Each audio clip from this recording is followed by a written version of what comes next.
everyone. BJ Carey here from Belsham Turf Protection. Big Bear Grover and I thought we should take the time to record a presentation on, the most current information and best management practices for a moss control program.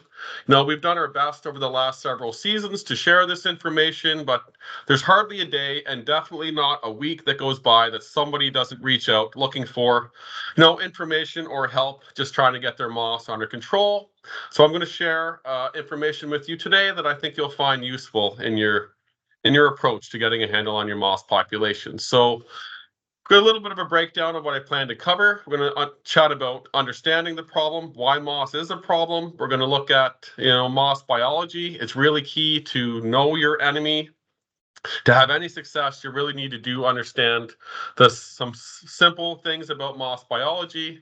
We're going to look at what the research says about the impact of cultural practices, chemical control research, and I'm going to wrap it all up, what we call the boss of moss recipe at the end. So understanding the problem is fairly straightforward. I think we could all agree that silvery thread moss in a putting green environment is definitely going to impact playability and your ball roll, and overall it just doesn't look very good, so it negatively affects your aesthetics. And one of the more common questions that we receive kind of in our travels is, why has moss become an issue? So much more so in the last 5, 10, 20 years, than it had been in the decades before that. Well, there are several reasons. One is, the loss of mercury-based fungicides. Those heavy metals would have done a great job keeping moss out. But kind of believed to be the primary factor in the increase in moss populations is the golfers' expectations for fast and firm putting surfaces, because these expectations have a direct impact on your mowing, on your irrigation, and on your fertility practices, and basically on how you maintain your putting surfaces. You should know that moss is well adapted to thrive in a putting green environment, as well as that it's noteworthy, much like Poa annua, if you have moss anywhere on your putting surface, you likely have a higher moss population than you think. So know your enemy. We're going to chat some moss biology, and I think it's really, again, I can't stress how important it is to truly understand some of these key characteristics of how moss thrives and survives to give yourself an edge on eradicating it and getting it out of your putting greens. So moss has what's known as cosmopolitan distribution, which basically means that it grows on every continent, which is pretty impressive. From the Arctic to Antarctica, whether it's hot and dry, cold and wet, moss can survive and it even thrive in every different type of growing environment.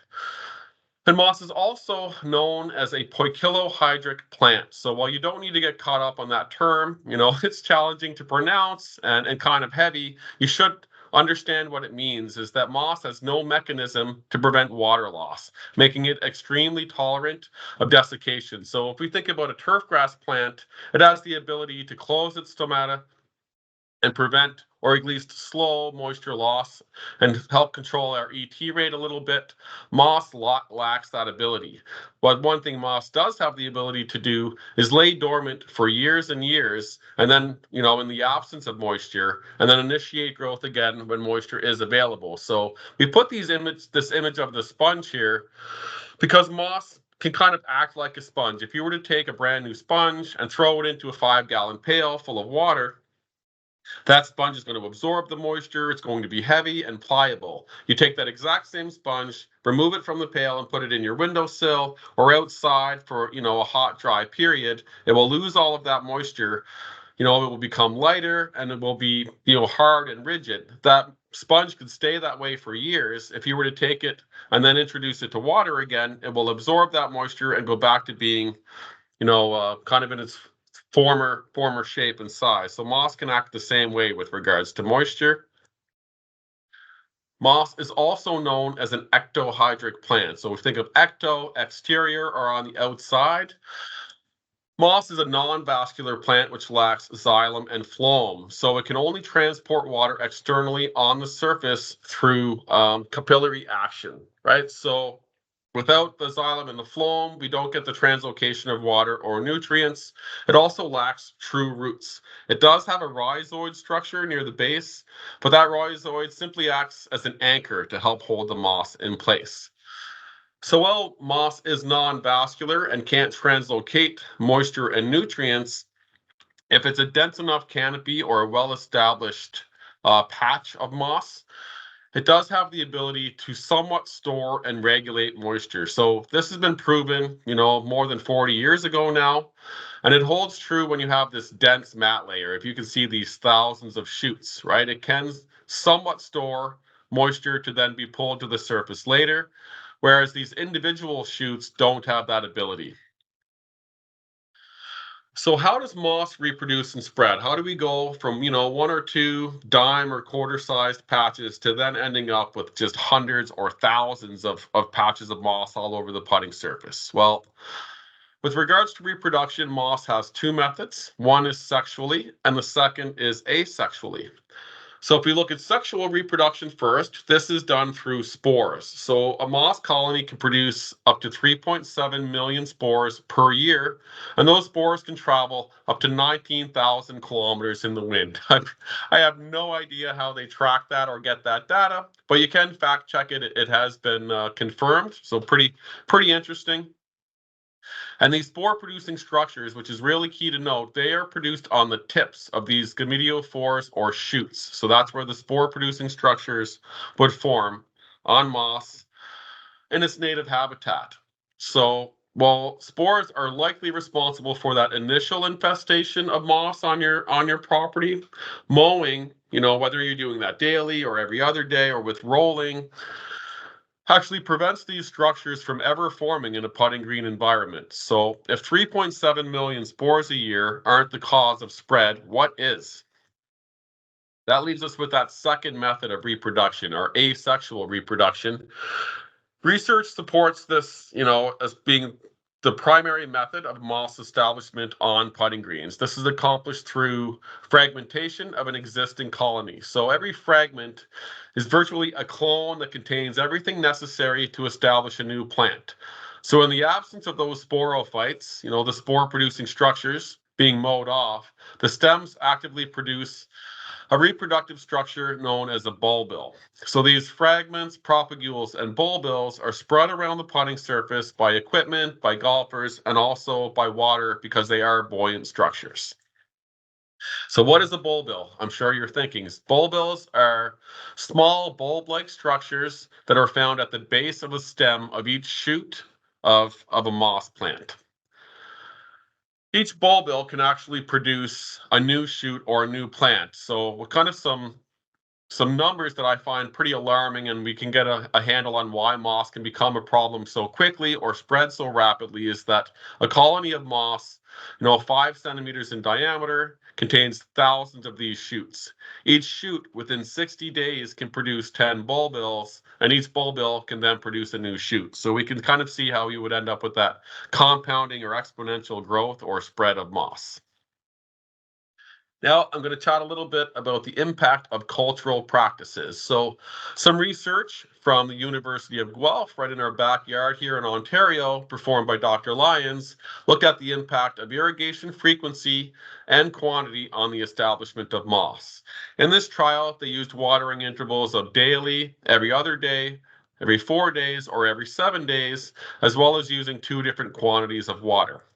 What Dr. Lyons and his team found is that the volume of water had no impact on the moss population, but that the treatments that were watered daily or every other day produced more shoots than those treatments that were watered every 4 or 7 days. So in conclusion, the frequency of irrigation is much more important than the quantity. Light and frequent watering favors the establishment of moss. So again, we want to remember that moss biology being both poikilohydric and ectohydric and lacking a true root system, moss needs its moisture to be on or near the surface for its survival and for it to thrive. So both weather as well as your irrigation practices are going to play a big role in the competitiveness of moss on your putting surface. Now, if we look at, the research around fertility, I think we could all agree that, spoon feeding soluble nutrients has become a common practice for many superintendents. Unfortunately, spoon feeding programs are highly advantageous to moss. Again, we think about moisture regulation. If we look at nutrients, because moss is a non-vascular plant, it needs those nutrients to be soluble in solution and also on or near the surface. It is noteworthy as well that moss only requires a tenth of the nutrients of higher plants. Now, if we think about fertility or soluble, nitrogen, are all nitrogen sources the same? I mean, it was proven many years ago that urea, could have an increase on moss population, but several decades ago, and I know some people still think that, perhaps ammonium sulfate, due to its higher salt index, could be used as a control strategy. So Dr. Zane Rodenbush actually set out to do some research where he compared urea versus ammonium sulfate as an end source on putting greens with moss. What was interesting is that not only did ammonium sulfate not decrease or help control the moss, it significantly increased this moss population. If we look at this solid black bar, if we look at the urea, the broken line with the clear white circles, in comparison to the untreated broken line with the triangles. So again, urea had a marginal increase, but that ammonium sulfate drastically increased the moss population. And while graphs are great to look at data, I think pictures are often more impactful. So if we look at some lab work from Dr. Rodenbush, we have the untreated, versus the urea, and I'll go, there may be a marginal increase. I think that would be pretty challenging to see with the naked eye. By comparison, if we look at this ammonium sulfate treated pot, it's nearly 100% moss. So a pretty drastic increase in our moss population. And while, Dr. Rodenbush had seen that in the lab, he thought we better take this to the field, to a real putting green on a real golf course, and let's see if the same thing holds true. And it did. So if we look at his untreated, plots, we don't really see any increase in the moss population if you were to review his articles and material, versus the urea on the top right, a marginal increase, whereas these ammonium sulfate treatments, we saw nearly a 200% increase year over year in his moss population. Moving onward and upward to mowing, we talked about one of the benefits of mowing, preventing those spore-producing structures from forming, but one of the downsides of mowing is actually increasing the fragmentation and the spread of propagules. We think about that asexual reproduction, mowers are actually physically moving the moss around your putting surface. So some research on specifically speaking to mowing height showed that decreasing your height from 4 mils or 156 down to 3.2 or 125 could increase your moss population by 160% year over year. So we're kind of see this compounding effect. If we look at ammonium sulfate use, up to a 200% increase. We look at our mowing height, up to 160% increase. So we know, lower cutting heights increase the stress on your desired turf species, which makes it extra challenging for it to compete with moss. A little bit of interesting information just on kind of the, again, moss biology is that it's establishing quicker in a putting green environment, growing faster and producing a more abundant rhizoid than it does in its native habitat. And this is despite producing less asexual propagules. And again, this research was confirmed by Dr. Rodenbush. So he determined that this means either moss is selected for a set of traits to help it compete with your grasses, or that the genotypic diversity is very high, allowing a specialized set of genotypes to colonize a green rather than that of a native habitat. So it is truly evolving to thrive in a putting green environment. So far, if you've been following closely, if you have moss, it's pretty simple. Don't irrigate frequently. Don't use soluble nitrogen. Don't cut your greens at low height, and know that moss is literally adapting to be a tough competitor, right? Pretty easy peasy. I share this information with people. I'm often left with this expression, which kind of makes me giggle, because we know, the reality of what it is to be a turf manager. So we've covered some moss biology and some things that we need to be aware of or try to avoid. Now we're going to chat about some things that we should be doing. I'm going to quickly cover some top dressing research. So frequent and light top dressing can reduce your moss populations because, most turf varieties, we get vertical growth whereas moss has more of a lateral growth. So your desired turf species can typically grow through sand more quickly than moss can, and it can effectively raise your height of cut. I know when I tell people to raise their height of cut, they roll their eyes because their ownership or management or members or clientele won't allow for that. But through top dressing, we can basically achieve the same thing, protecting that crown and kind of bringing the ground up a little bit. It will also help to decrease that surface moisture, which we know is key for moss's survival.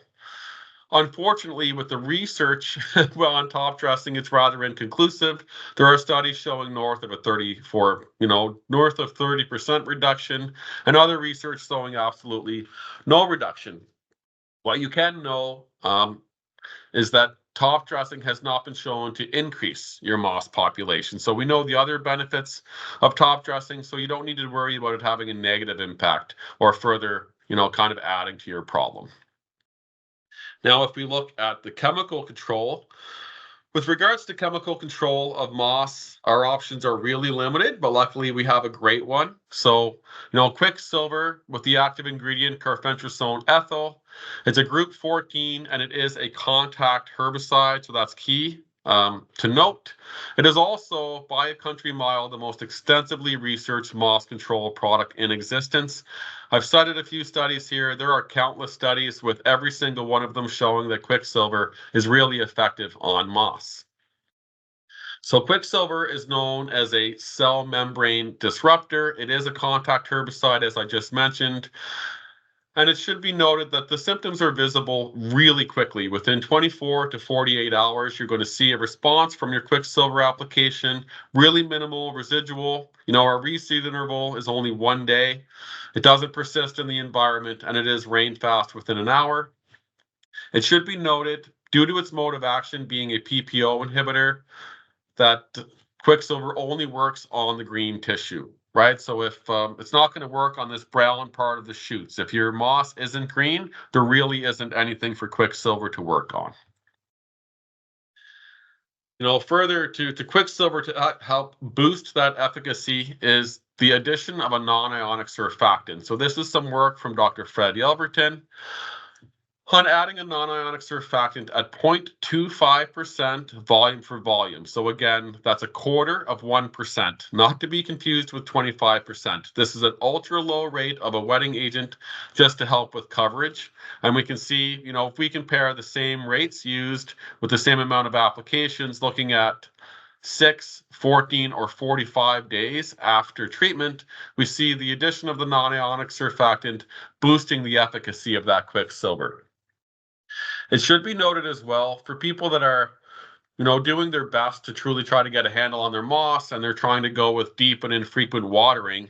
Whenever you're planning an application of Quicksilver, if you haven't had a recent rain event, you want to make sure that you irrigate the night before just to ensure that your moss is active and not laying dormant. So it doesn't need to be a lot. It could be 1 or 2 turns of the heads just to make sure there's some moisture in that moss so the Quicksilver can be more effective. Now, again, arguably the most common question with regards to Quicksilver is what rate should I use? So Dr. Rodenbush set out to determine just that. We know we have an annual usage limit of 19.6 mils. So that means if we were to do the high label rate of 4.9, we're only able to do 4 applications per season. So he set out to determine what rate, provides the best control. Does one get a better kill? Do they last longer? And he wanted to see if he could determine that. So he went with off-label, 1/8 of the label rate, 0.73 mils, all the way to 2x of the label rate, 9.8. So, I do have to stress these are off-label, not labeled rates. I'm sharing this just for the research and information purposes to see what information Dr. Rodenbush was able to tease out. Interestingly, from some light box photos, we can see 14 days after treatment, even as low as 0.73. So this is that off-label, ultra-low rate, providing excellent control and kill on that silvery thread moss in comparison to the untreated. But if we fast forward to 49 days after treatment, looking at these same plugs, what we see is the 2.5 mil and the 4.9 still holding steady and keeping that, fairly clean of moss, where that ultra low off-label rate, we can see that moss growing back. So his research determined that using the quarter or the low Canadian rate 1.46 or the mid or half label rate of 2.45, when used consistently and frequently, provided excellent control. And due to our annual usage limit of 19.6 mils, using these lower rates, rather than only having 4 apps at the higher rate, we can now do 8 or even up to 13 applications within the letter of the law of our label. It's also noteworthy that his 2x label rate of 9.8, it was safe and didn't, damage the turf in any way, which is good for peace of mind when you're applying an herbicide on your greens. It didn't provide any greater efficacy. It was just a waste of product. So now you find yourself in this situation. You've gone ahead and applied your Quicksilver, and you've laid a herding on your moss. It's all turned black. But I think everyone could agree that your turf, whether you're on bent or POA or mixed stand, it's going to have a really challenging time growing through this dense matte moss layer. So I'm going to look at, share some research about cultivation, top dressing, and chemical control. I mean, again, showing another image, we can see your turf will have a really challenging time trying to break through that. So Dr. Rodenbush, again, did a multi-year study looking at, cultivation, top dressing, chemical control, each of the components on their own, and in combination with each other. So this study was done with severe moss infestation on a bent grass green. All greens were mowed at 3 mils or a height of 118. They all received 0.2 of a pound of N biweekly and were irrigated as needed. Show this photo. What he had done to try to ensure that every plot was treated equally was actually plug moss in where necessary to try to make sure that each plot had the same percentage of silvery thread moss when they started the trial. So again, he went with no cultivation, no top dressing, no Quicksilver, and then half-inch hollow tine at 3.9% surface disruption in spring and fall, half-inch hollow tine at 7.2%, so just tighter spacing, but the same size tine. They did vertislicing. He did them with Quicksilver, without Quicksilver, and each and every option on their own to truly see if, what was having the greatest impact. So no surprise, Quicksilver on its own, we can see that it decreased that moss population in comparison to the untreated. What was interesting was the cultivation on its own, because I was kind of thinking with that, asexual spread or the physical movement that maybe doing these cultural practices might be spreading your moss. But his research, again, in a multi-year study, didn't support that. So if we look at this half-inch hollow tine at 3.9, so that's the solid black line with these circles, we got a pretty decent reduction in our moss population. The same size tine, this broken line with the white circles, so more aggressive at 7.2% surface disruption, we didn't see the same results. And this is in a multi-year study versus the untreated where we see, no negative impact really. It kind of increased and then petered off towards the end of the year versus, the untreated. So again, graphs are great, but I think pictures are, again, much more impactful and kind of easier to wrap your head around. So if we look at these plots, on the left, we have an untreated where they basically in 2 years saw a 50% increase of their moss population going from 40% up to 61%. Over here, we have cultural practices on their own. So this was the half-inch hollow tine at 3.9% surface disruption twice a year. So they were able to decrease the moss from 52 to 44. This center or black rectangle, which clearly is the most impressive, was actually a combination of the cultural practices. So this was applying Quicksilver 7 days later, doing your cultural practice, your hollow tine at 3.9% surface disruption. 7 days after that, applying the Quicksilver again and repeating that process twice a year. I thought that's kind of interesting, having gone from 61% all the way down to 7%. To try to give you a visualization, this plot by chance happened to finish at 61%. So that's what this black rectangle would have looked like at the onset of the research. So his conclusions were that quicksilver on its own worked and that cultivation on its own worked, but those results were seen in the second year. But the herbicide, so quicksilver, in addition to the cultural practices, is what worked best. And again, the application timing around that surface disruption was critical. So applying quicksilver before you did your cultural practice and then 1 week after. And again, I think it's common sense, but an ounce of prevention is worth a pound of cure. So taking action, as early as possible. So before moss infestations really get out of hand. And now I'm going to wrap all of this data and information up into what we call the Boss of Moss recipe. So again, with regards to irrigation, we know moss is poikilohydric and ectohydric. So I know it's easier said than done, but whenever possible, try to avoid light and frequent watering and improve surface drainage and air movement. And this was kind of an aha moment for me. I know in a lot of our travels, and Big Bear and Grover have experienced the same thing where a superintendent will bring me out on the property and say, this green is wide open, great air movement, great sun, and I have moss on a knoll, on a ridge, right? Why does that happen? We would expect moss to be in low-lying areas or more shaded areas where there's more moisture. But if we think about that green that's wind exposed and in full sun, you're likely syringing it more or hand watering more than you would be some other greens on your property. So again, thinking about that moisture being on or near the surface. With regards to mowing, we know we have this asexual reproduction being the primary cause of spread. So if at all possible, increase your height of cut. And if this is a communication process, it doesn't mean that it has to be forever. It's just to help you get a handle on your moss infestation. And with regards to fertility, again, moss being non-vascular and lacking true roots, we want to try to avoid soluble nitrogen, especially in the spring and the fall. And I say the spring and the fall because although moss has that rhizoid holding it in place, it doesn't have a root zone buried down in your soil where it's waiting for those soil temperatures to warm up. So when we're in the spring and the fall and your turf is kind of waiting to get going, moss, isn't as temperature dependent. So we don't want to be feeding your moss when you're putting down nitrogen that your turf can't even utilize. And as the research supports, try to avoid using ammonium sulfate whenever possible. With regards to cultivation, again, this is necessary when you have those larger patches or more severe infestations.